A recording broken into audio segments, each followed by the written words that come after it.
Answering the call to do more with your life is all about bringing something unique and significant to the world. And we do this by accessing our creativity. In this 8th phase of answering the call, we're talking about what it means to be creative and be in that creative zone. And in today's video, I'm going to talk about some of the creative energy you can probably expect to experience while you're going through this process.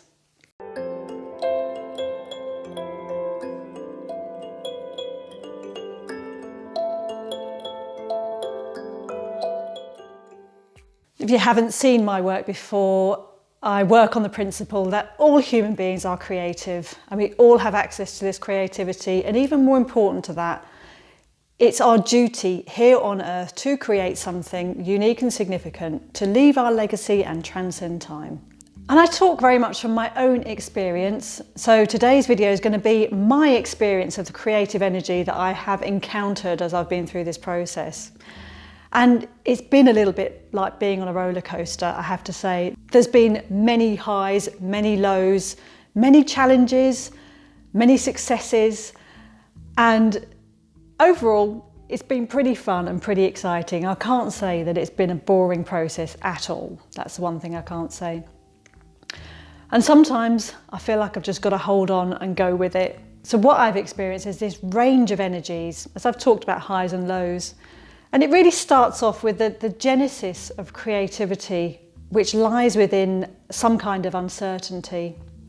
We're at the beginning phase. It's like the blank page before us and we've got to put something on it. So there's that uncertainty, that expectation to create something.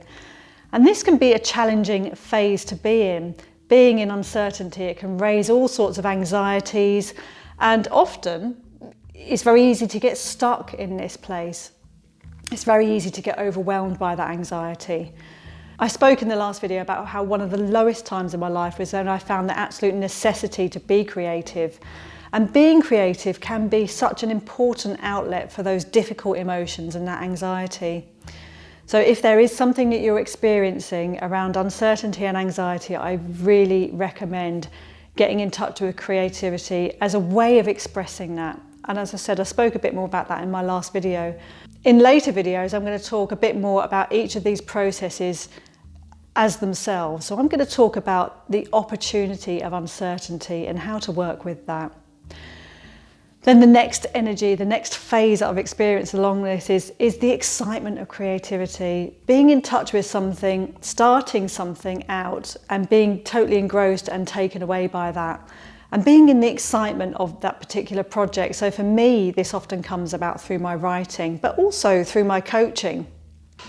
And this is a really exciting place to be. It's full of inspiration. It's where you're connecting the dots. Everything you're seeing through the filter of this creative project you're involved in. And you're taking in new information and inspiration, and you're seeing how stuff can add to that. So that's a really exciting place to be. But it also can be quite a challenging place to be, because for me, it's a thing that wakes me up very early in the morning. I don't tend to have a problem going to sleep anymore. I've always suffered from quite a lot of insomnia. I've never been a good sleeper. And I found in my life before, when I've been more stressed, I've found it more difficult to go to sleep. And I don't really experience that anymore because I don't really have too much stress in my life at the moment.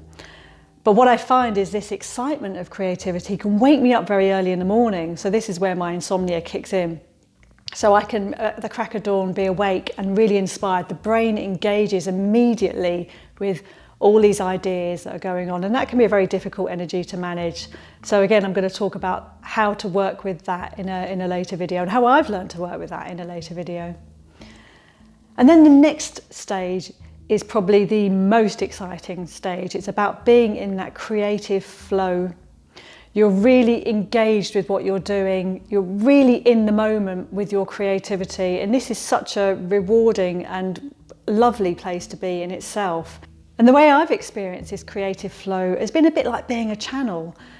The ideas are coming through me and I'm creating, stuff's coming out that I didn't even know was within me, and this is such a rewarding and wonderful place to be in itself. But then you come to the phase after that, and that is where you've completed something. You've created something, you're at the end and there's something there and you're ready to do something with it. And this is the stage you're getting ready to express yourself through your creativity. And again, you can be hit with a whole load of uncertainty. And what you'll meet, or what I met at this point, this manifested for me when I'd written my first book and I was getting ready to publish it. There was a huge period of time where I just wasn't ready to do anything with it. I'd created this thing and I did not know how to bring it to the world. And what I was met with was all these limiting beliefs about who am I to do this stuff? Everybody's going to think it's rubbish.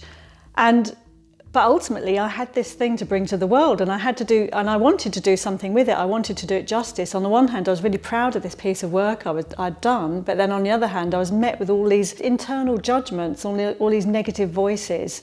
But what happened there is I had a real opportunity to work with that stuff and to actually really deal with it and get through it.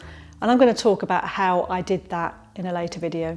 And then the last stage is the vulnerability hangover. This is one of Brené Brown's terms, and she talked about it when she delivered her first TED Talk, and I've talked about it previously in this channel. But she talked about it after she delivered her first TED Talk. She woke up the next morning with this huge vulnerability hangover. And this is what can happen when you have expressed your creativity. You've got up there and you've expressed, this is this thing that I've created, and you're showing it to the world, and you can experience this vulnerability hangover afterwards. And this can be a very fragile place to be, but an important place to get to if you're going to create this unique and significant contribution, which is what this channel is all about. And I'm really encouraging you to do that. So this creative process, as I said, it's a roller coaster. There's ups and downs, there's trials and pitfalls, but you know, you've got to just hang on and go through it if you're going to get to the other side. And you know, in the phase 9, which I'm going to talk about after these videos, is all about the results of the creativity and how these results will be far more amazing than anything you could ever have imagined for yourself. And that has been my experience, so I'm going to talk about that too. So there's the roller coaster of creative energy and what you can expect as you start to get in touch with this side of yourself. And, you know, recognize as I'm talking about these, how easy it is to get stuck in that very first stage, the uncertainty, the anxiety, and not really do anything with that and never really experience the roller coaster that I'm telling you about. And that's where a lot of people get stuck, that fear of the unknown, that fear of the anxiety. And I'm going to talk a bit more about how to see that as an opportunity and how to use that as an opportunity to get started along this process in the next video. So I hope you'll join me for that.